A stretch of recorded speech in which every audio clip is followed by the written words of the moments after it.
Si nous avons été faits une même plante avec lui par la conformité à sa mort, Romains 6,5, cette conformité peut être comparée à la greffe pratiquée sur un arbre.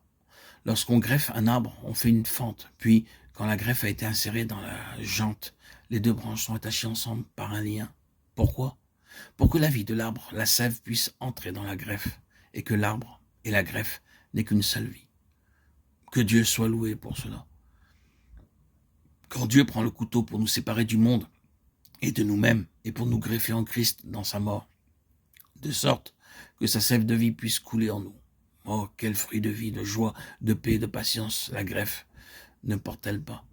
Le fruit vient de lui, comme notre vie. Qu'avons-nous donc à faire, sinon de demeurer en sa mort continuellement? Combien la vérité qui suit le verset 5 est belle, sachant que, après avoir réalisé que nous sommes greffés en lui, notre vieil homme a été crucifié avec lui.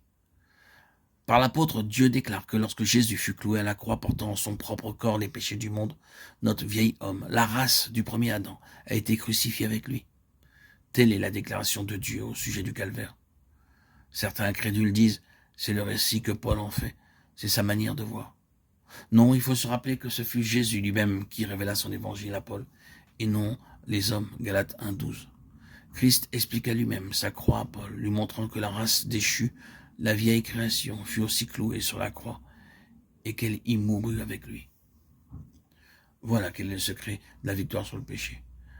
Ce n'est pas vous qui vous séparez du péché, c'est en saisissant votre position dans la mort de Christ et en consentant à être greffé avec lui, vous comptant vous-même mort au péché, que le Saint-Esprit opère cette séparation du péché et qu'il vous amène à réaliser en fait cette œuvre de délivrance qui en résulte. Le Saint-Esprit ne manque jamais de rendre témoignage à l'œuvre du calvaire.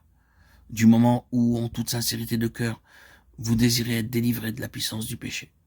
Il n'y a pas un péché, fût-il le plus grand, qui ne puisse disparaître de vous et vous laisser libre.